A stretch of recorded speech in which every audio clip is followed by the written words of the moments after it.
Hello and welcome to the Level Cap Podcast. I am your host, Brad Talton, and with me is my splendiferous, ever-present, eternal, always-on podcast host, Marco DeSantos. I am eternal, ever-living, and everlasting, and otherwise.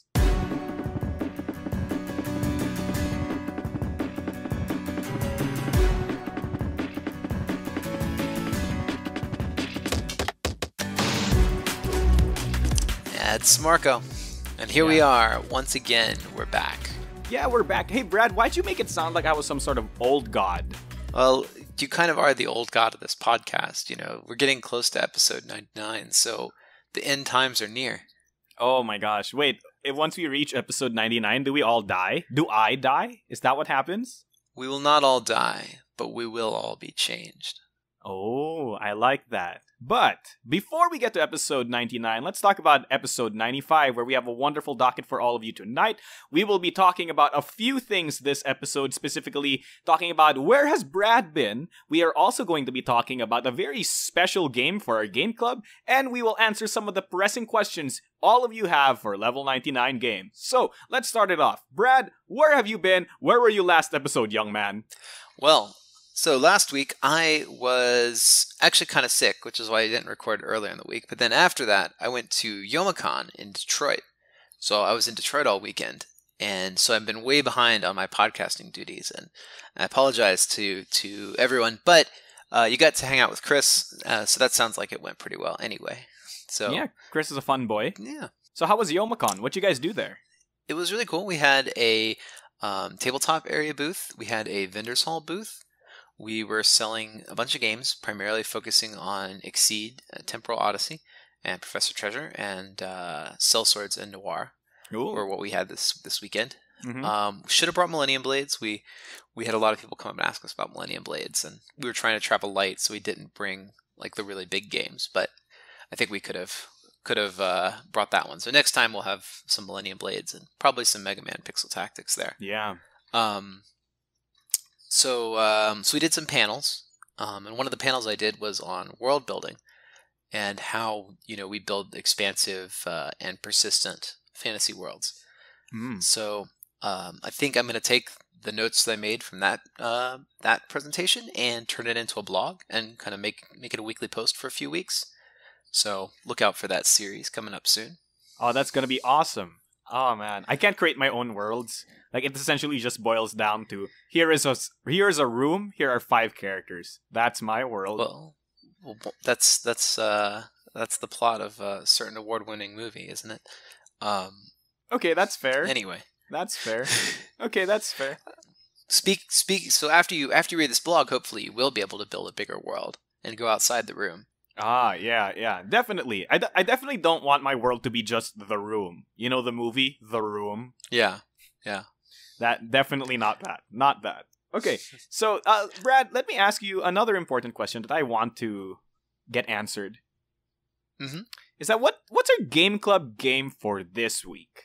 So, our game club game for this week is something that I think a lot of our fans have been playing and probably hopefully want to hear our opinions on. That game is Megaman 11. Woohoo! Megaman 11. Yeah, so have you played all the numbered Megaman entries, Marco? Okay, so... What are you coming into this from? So, I actually really started with the X series, and I basically played every numbered Mega Man X game. And I didn't play a lot of the Mega Man non-X games. I played 8, and that was pretty much it. So that's my background with Mega Man, most of it coming from Mega Man X series in general. Mm-hmm. Okay. I started with Mega Man 3. Oh, okay. And that was what was out when I was like 4 years old. And from Mega Man 3, I eventually played the others. I remember getting Mega Man 5 for my birthday one year and being really thrilled about that. Oh my gosh. Hearts. Yeah. And then got X, and I've basically played every numbered entry in the series. Although I went back in college and I played the earlier ones, like via emulator. Oh, okay. So playing like Mega Man 1 and what was it? Yeah, 1 and 2. But I'd never actually beaten a Mega Man game until I got an emulator with save states. Because they're pretty darn hard. Yeah, they are. And honestly, in like 6, the controls just weren't that good, and there's problems on that side too, where sometimes Mega Man just doesn't do quite what you want, and there's a lot of memorization. And I think in that sense, Mega Man is a lot like it's a lot like a Dark Souls type game. Brad, you did it. Really Stop, have to, Brad. No, why'd you do it? You really have to memorize the enemy attack patterns and adapt. Yeah. I think Mega Man was the original Dark Souls, if you think about it that way, right? Yeah. No, once they introduced energy tanks, things got a lot easier for those of us that are not good. Yeah, like me. Yeah. So, and then I played X. I've played X up through 3, and I tried to play X4 on my PC, and it just wasn't strong enough, and so I died. And I haven't played any more X's since then. But I got the X Legacy Collection, so I'm gonna try and get through those that I haven't played yet. Yeah. Mega Man X8 is in my top 10 games of all time. So, it might not be the best Mega Man game, but it's a good game taken by itself. Okay, keep that in mind. Yeah. All right, so I do want to get through those. Let's talk about Mega Man 11. I'll give a short, brief introduction. So Mega Man 11 is essentially the newest entry in the Mega Man series. It is basically like classic Mega Man, but upgraded to modern standards. They have, but ironically, I find okay, wait. Let's boil it down. It's the newest entry to the Mega Man series. It's a Mega Man game. If you have never played a Mega Man game before, it's essentially a game wherein you select one of 8 stages. You go through the stage, but it's each having a unique gimmick, often tied to the theme of the boss of that level, as levels usually are. You get to the end, you fight a robot master who has a certain attack pattern, and you have to defeat it using your menagerie of weapons. Killing a robot master will give you a weapon that emulates what that robot master usually did in its boss fight. Then you pick a new level and try to beat that level with the new weapon you've got.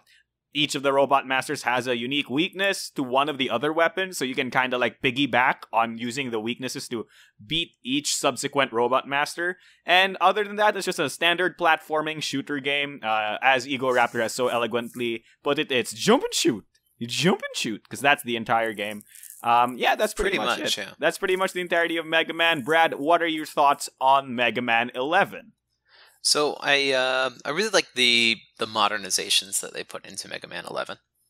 The game has a couple of the features that people like me really need in order to win. Like, for example, the Light Lab, the beat call, the spike boots. These are really interesting or really useful things for those of us that are not good enough for Mega Man, or don't want to get good enough. Yeah. I should say. To beat Mega Man. The weapons are mostly relevant, which is a nice innovation, because I feel like in a lot of the Mega Man games, there's always been weapons that are not relevant, and in this game, we do have more relevant weapons. I think in the end, I do like Mega Man 11's modernizations. Let's talk about the big innovation to Mega Man 11 that's not in the other Mega Man games, right? Which is the double gear system. And essentially, it allows you to press left bumper or right bumper to either slow down time or increase the power of your attacks. It essentially is a co-opting of the Mega Man X mechanics, if you really think about it, right? Because Mega Man X has the power armors, which Mega Man regular doesn't have. And the power armors actually usually just give you one of 2 things. One is either giving you extra mobility options, and number 2 is making it so that your buster and your weapons deal more damage. And ultimately, that's all the gear system does, right? It gives you extra mobility options by slowing down everything. So it allows you to do more evasive maneuvers. Or if you buy the upgrade in the shop that lets you move at normal movement speed during speed gear, then it basically... Which is pretty much mandatory. It's pretty much mandatory, right? It turns the game... it makes the game playable. Like, the moment I bought that, I was like, oh, this is how the game was meant to be played. And then the power gear, which essentially just buffs all of your... It's how you gain access to the quote-unquote charged up version of the weapon attacks. So that's pretty cool, because none of the other older Mega Man games had those, right? Those were only available in Mega Man X. So I like that they brought it in using the gear system. How do you feel about the gear system overall? I liked it personally. I'm a big fan of it. I really like it. I think that this should be the only game where they use it. I really want to see. What I really like about it is that they took an idea and they took this new mechanic and integrated it really cleanly into the entire game. Like, you can tell that the enemies are designed with the gear system in mind. The bosses actually use gears against you, and you have to use your own gear to beat them. I think that the speed gear is way better than the power gear, and there's not really situations where I need power gear. So I think that speed gear is better integrated into the gameplay. But yeah, the way that the gear system is so well done in this game is really good. I would like to see them not use that again and instead come up with another cool mechanic for Mega Man 12. Yeah, so cool. And I agree, speed gear is OP. Speed gear is basically just better power gear, because if you wanted to deal more damage in a short frame of time, you could literally just speed gear, slow down the enemy, and then just lemons them, right? Like, yeah, and the power gear doesn't work very well on enemies that have hit stuns, because it doesn't make your shot twice as powerful. It gives you twice as many shots, which means that, an enemy that is immune to, like, that has, invulnerability frames will turn invulnerable after your first shot. And that makes sense, I guess, because if you could do twice as much damage, you would lay out the bosses and there wouldn't be enough challenge to the game. At the same time, it does feel like, why?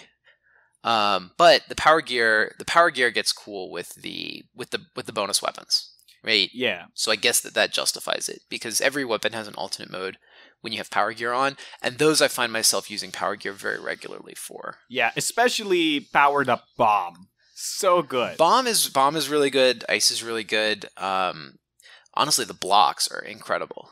I didn't think the blocks were going to be so good, but the blocks just ruin everything. And the bosses almost all bosses are weak against the blocks too. Really? I never noticed. So that was my big deal about this Mega Man game, that I feel like was a downgrade of sorts, is that the weaknesses weren't that much weaknesses.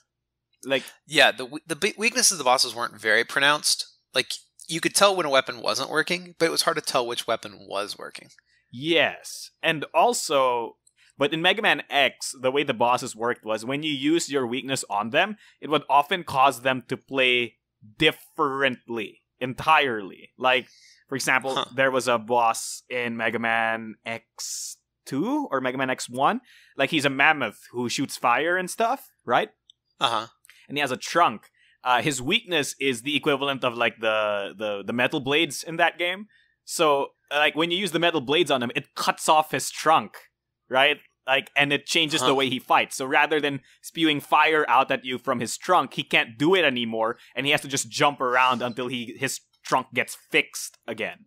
So a lot of the bosses in Mega Man X games worked like this. Like, you would often see a very clear change in their attack pattern because you hit them with their weakness. I think only one character does that in the entirety of Mega Man 11, and it's the snake guy? Viper Man? What's his name?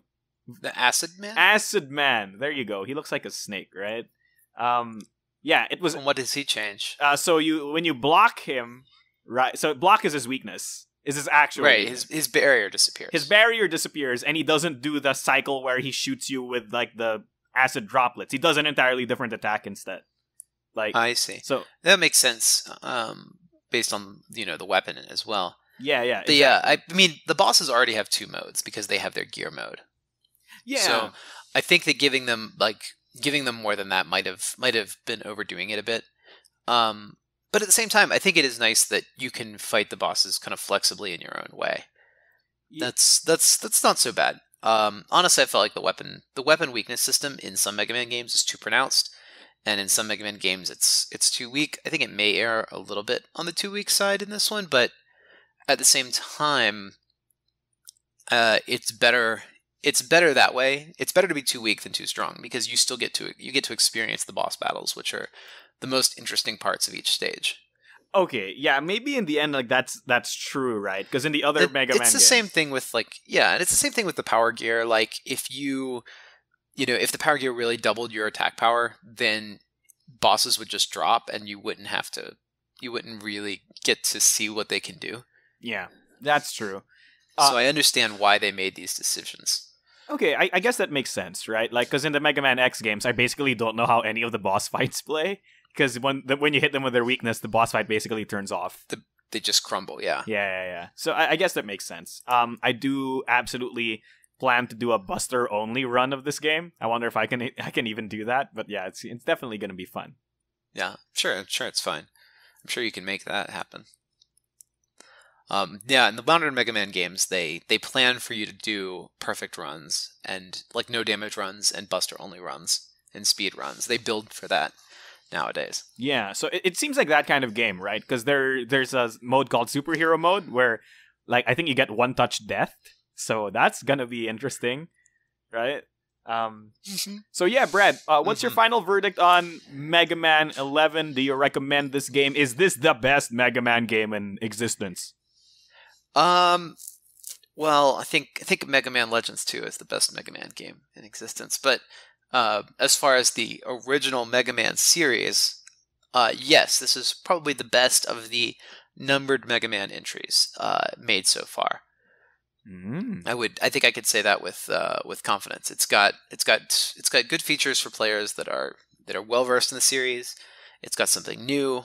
It's got features for players that are new to the series that need to pick it up, and it's got features for players that are both very intensely dedicated and very casual followers.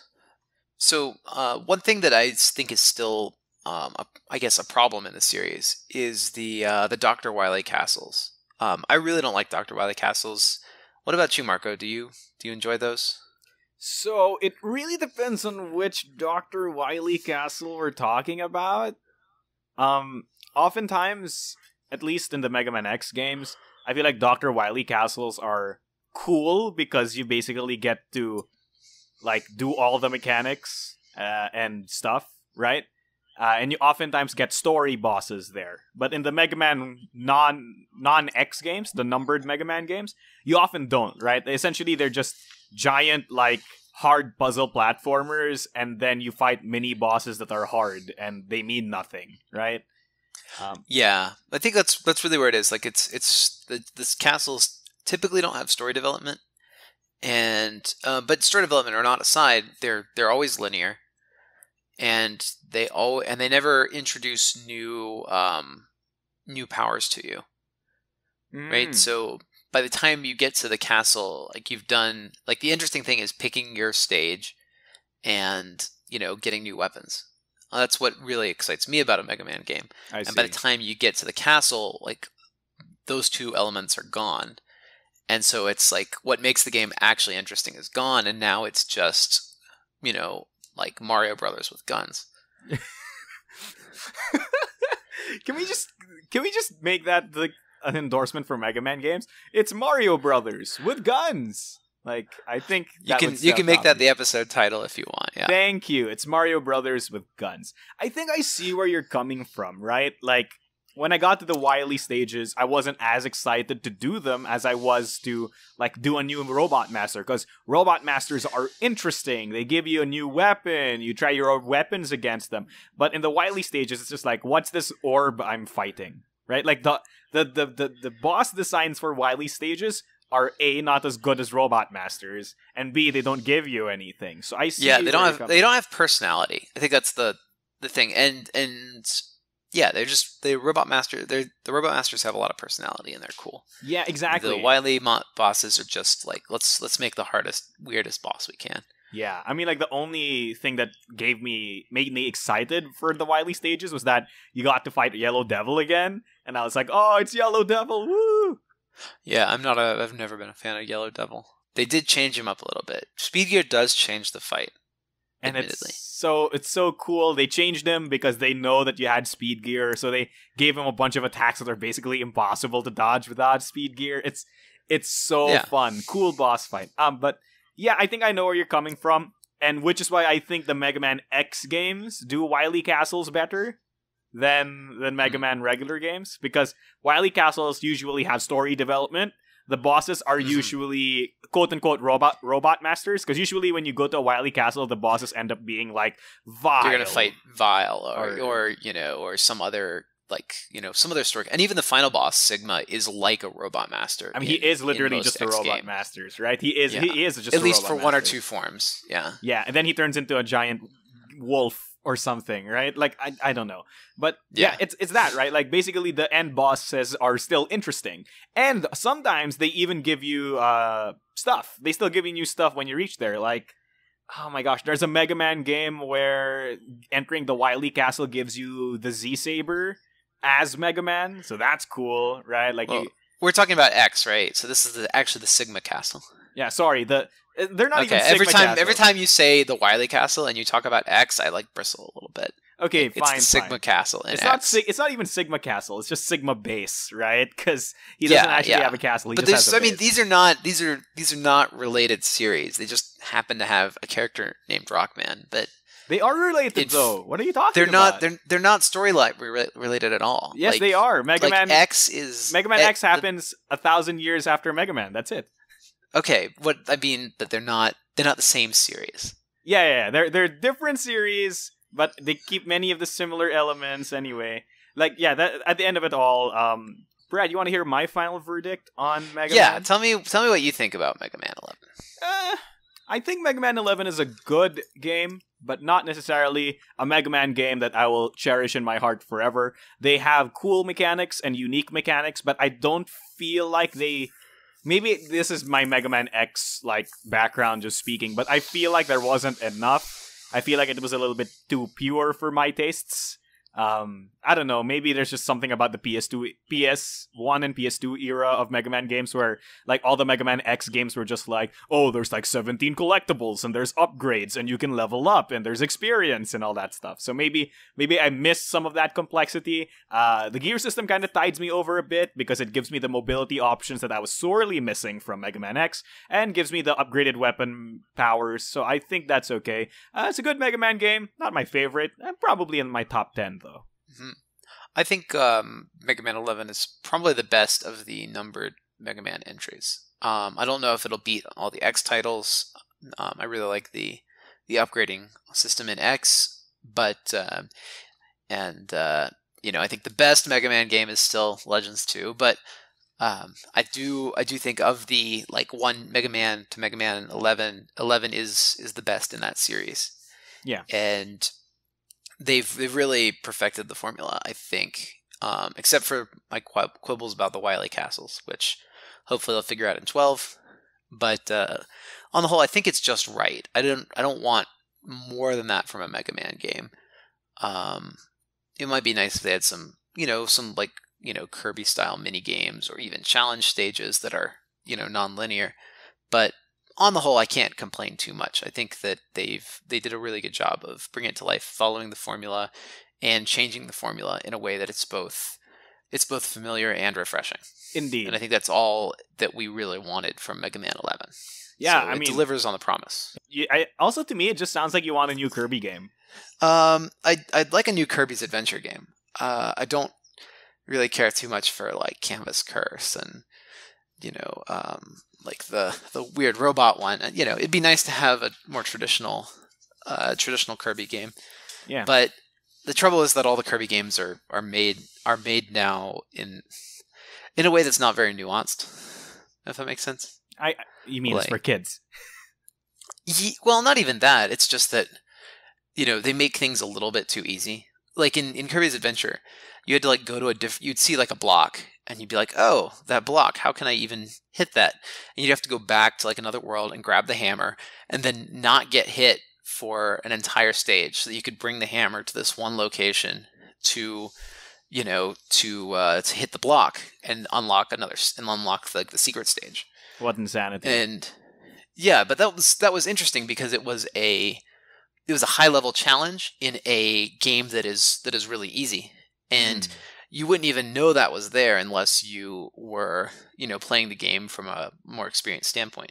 And then when you did know it's there, suddenly the stage, which is like just a flyover stage, becomes when you have to carry this hammer and you can't, and deal with these enemies that have certain movement patterns, it becomes a lot tougher. I see. So the game kind of created nuanced challenges for you in a way that modern Kirby games don't, either because the powers are too easy or because the stages are gated in a way that just, makes makes it impossible to have that nuance. Yeah. Because it's basically just a hallway. You know what I mean? Yeah, in a lot of cases. Yeah. Okay. And I think that's in that case, in a lot of the modern Kirby games, it's because they're doing the gimmicks too strong. Okay, that's but in fair. that case, that's one reason I think Speed Gear is kind of just right. Like it builds on top of the existing mechanics in a way that's positive, but doesn't circumvent them. Yeah, I think ultimately that's what makes the gear system so good, because it just makes a certain aspect of the Mega Man game different, right? Like, and that's what I think I dislike a lot about like Mario games sometimes, is that sometimes the entire gimmick just takes over the entire game. And like, it's cool the first time, but it's like, just let me play Mario, man. Like, you know what I mean? Yeah. Yeah. And we kind of expect that from Mario games. But I think they have a good balance with Mega Man. Yeah, definitely. All right, so that pretty much does it for our Game Club game for this week. If you would want us to play some game in your collection that's easily accessible, please tell us in the comment section down below. But now let us move on to the pipeline, where we talk about the future Level 99 games, or some production stuff and some really, really cool things. Brad, what are we talking about this week? Are we going to be talking about 7th Cross? Are we going to be talking about the new Halloween character that we just released? What? Well, I think it would be, it's been a long time since we did a lore episode, so I wanted to talk a little bit about lore in characters and this time I wanted to, talk about a character from 7th Cross. Cool. That is near and dear to all of our hearts. So let's talk about Zsolt for a little bit. Ooh, Zolty boy. You mean, what's his name again? Ragna Belmont. Yes, Ragna Belmont. So Zsolt is a character that has already appeared in 7th Cross Exceed, and he'll be one of the playable hunters in 7th Cross. So this is a character that you can take control of and use to fight monsters in the upcoming game. Mm-hmm. He is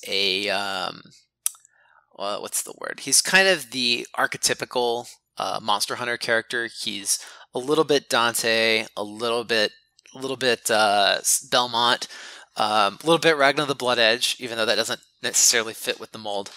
I mean, it's just because of the white hair and the crazy look in his eyes, right? Like, and the eye patch, and the eye patch, of course. Yeah.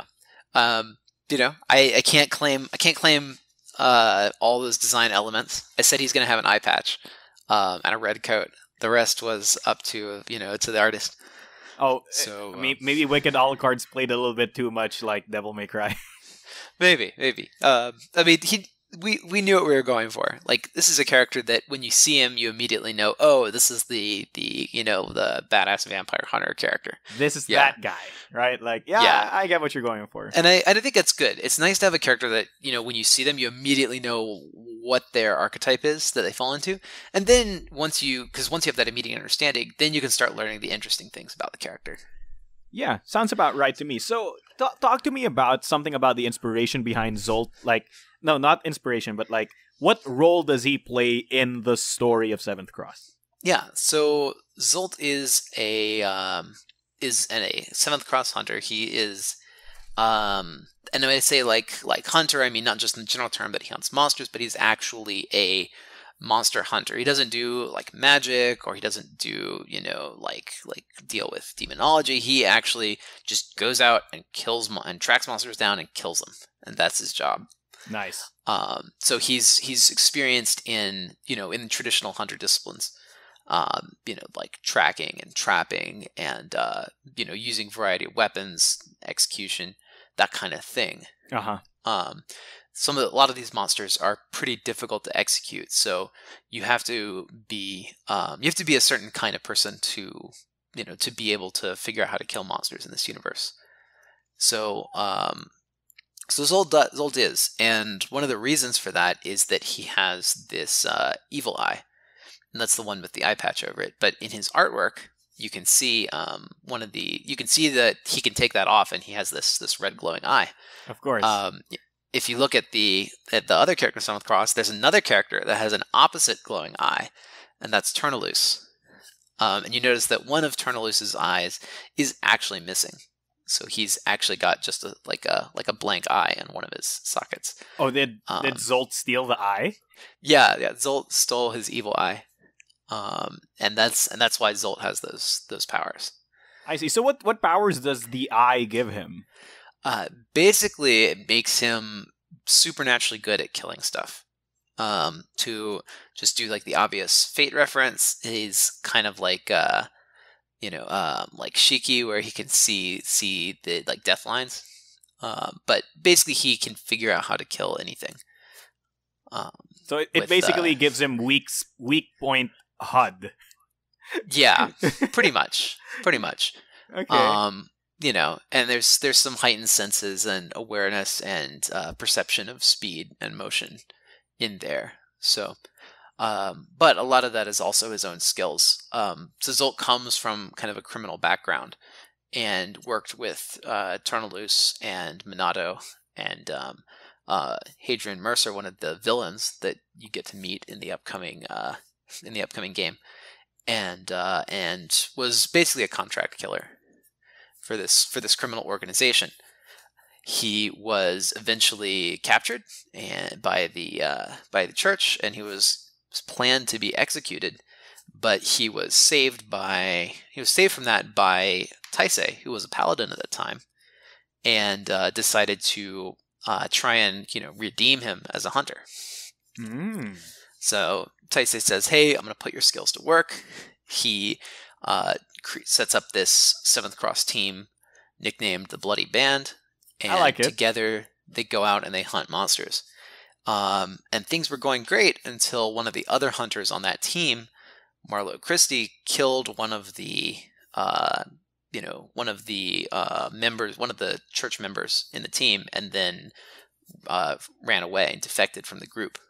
Oh. So that's kind of where we are at the start of 7th Cross. We are hunting down this ex-hunter, Marlo, who has a connection to Zsolt and to Paladin Taisei, and we are trying to figure out why he did this murder and suddenly left, and also to stop him from murdering more. Doing any other murders. From doing more murders. And this is very interesting because the Taisei we all know and love is a bad boy, not a paladin, a bad boy. So maybe we find out why he ends up being an edgelord by the end of 7th Cross. Yes, definitely. You'll definitely unravel the true story of Taisei by the time it's all over. But when the story starts, he is in his white paladin's coat, and he dresses very much like Joffrey, and he has white magic and healing powers. That's weird. Stop. This isn't my Taisei. Not my Taisei. Okay, so let's move on a bit from the story of 7th Cross into more of like how will Zsolt essentially play in the actual game of 7th Cross, I guess. You speak a lot about his being a monster hunter, and as far as I know, in any game where you have a monster hunter character, they're usually characterized by utility and variety and toolboxing. Yeah, so a lot of that we tried to encapsulate kind of the solo hunter style. So he plays very much like he's out of a Devil May Cry game or out of Bloodborne. He has a lot of DPS. He can use multiple weapons. He has a good toolbox of utility tools. Certainly not as much as a mage, but these are like combat utilities. So they can do things like pull monsters around, blind monsters, control the speed they can move. He can set traps. He is very good at dodging for himself, so he can protect himself when he's in melee combat with monsters. So that kind of a play style. He's a very self-sustained and self-sufficient hunter. So he can combo well with team, but as far as like doing his main role in the party is to do actual damage and to keep himself alive. So he essentially plays like a dodgy DPS, right? Mm-hmm. Yeah.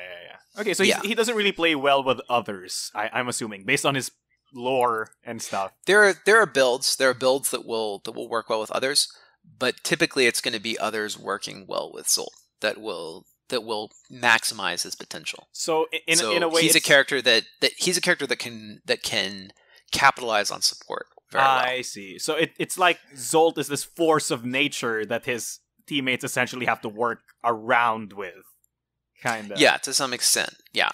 I see. Okay, so in my head, Zsolt is a wood chipper, and it's up to your friends to throw the wood into your hole so that you can chip them. Yeah, that's. I guess that's accurate. Sure.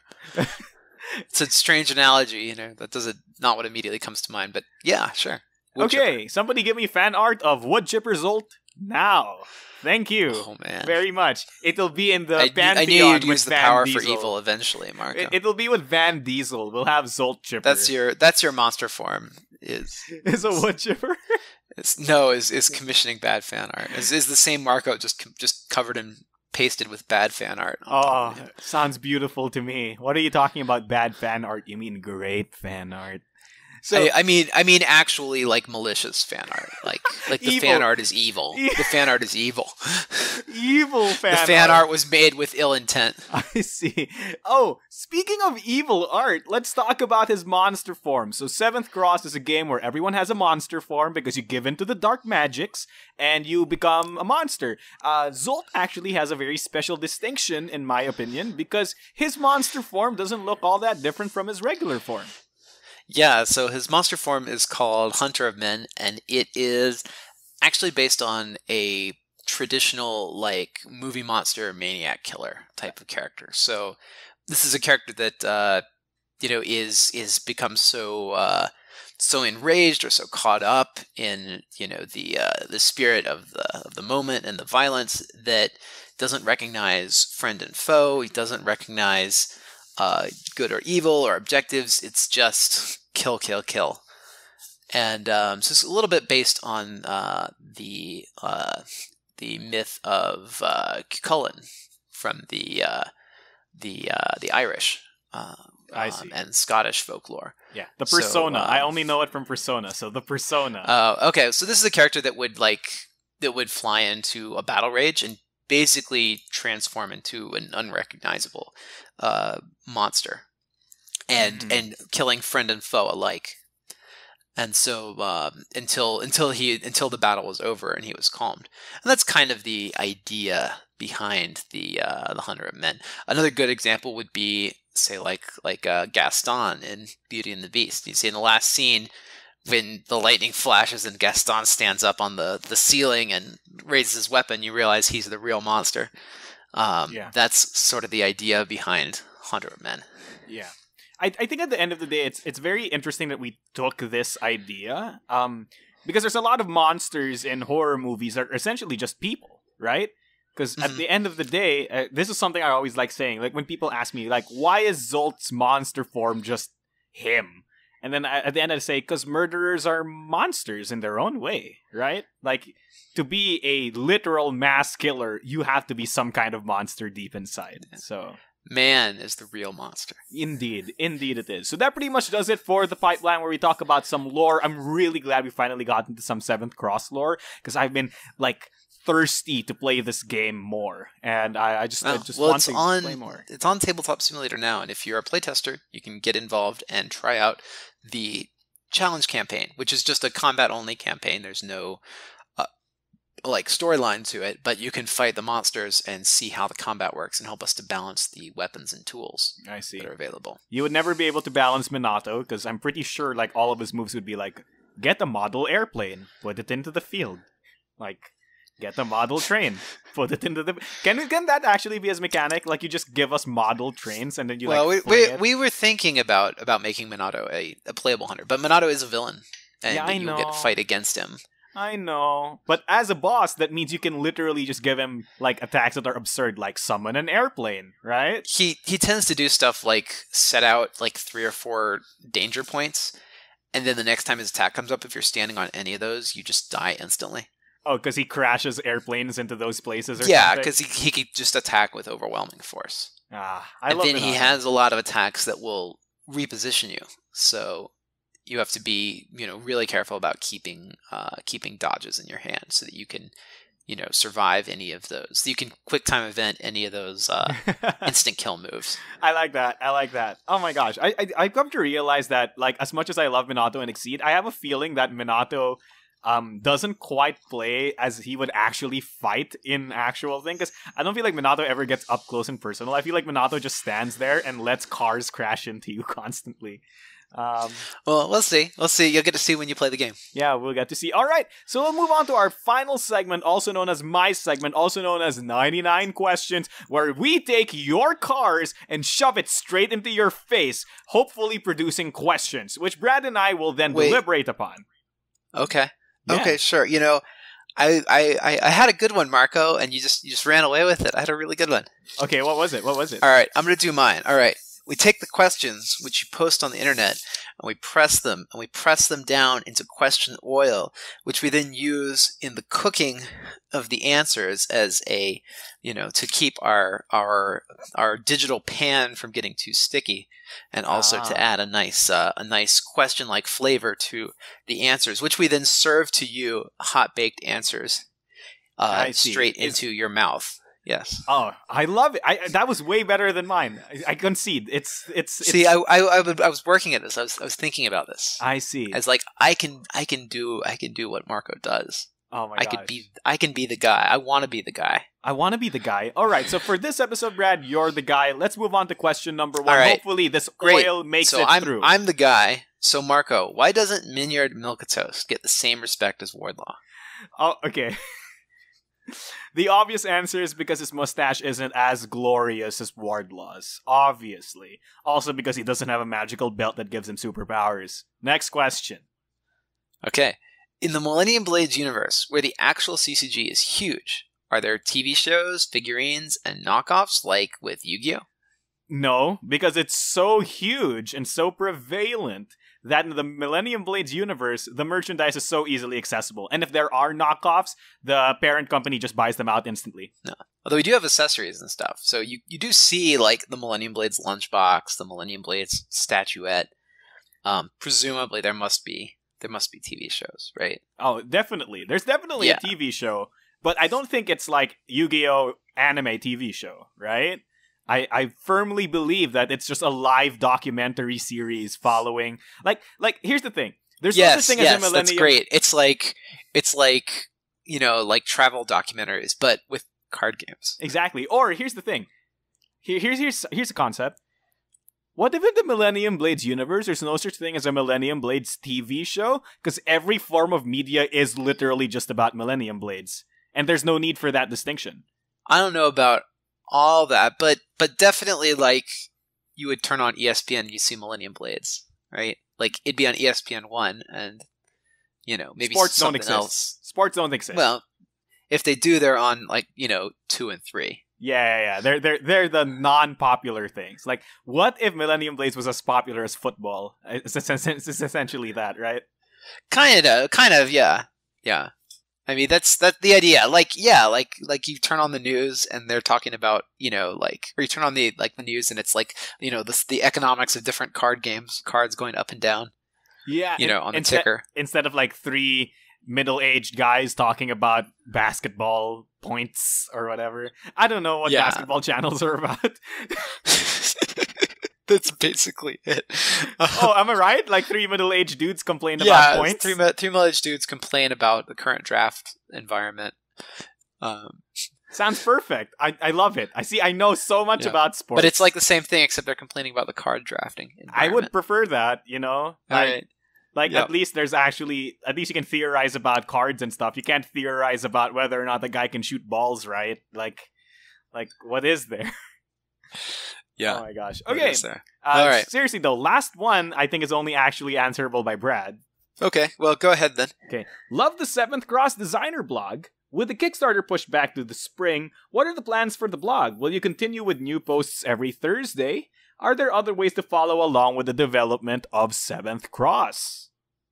Yeah, so my plan is to keep up the blog every Thursday and keep posting stuff.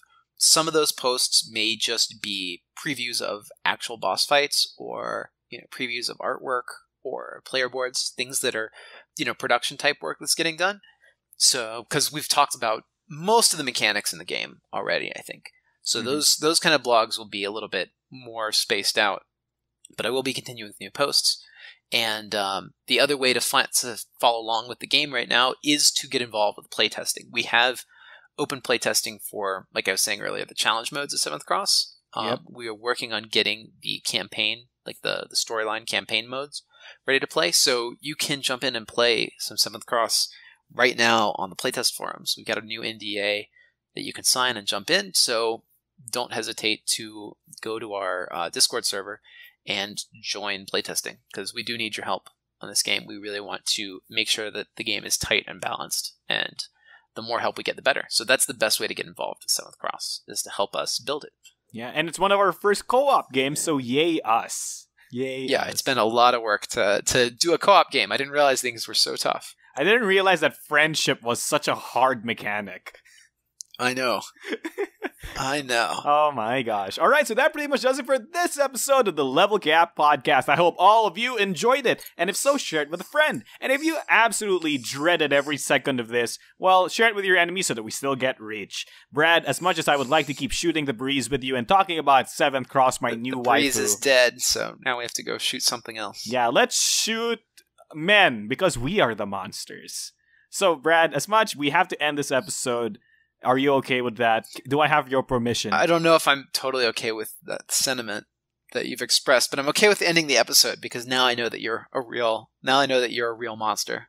Yeah. Okay. Real monsters. I'm sorry.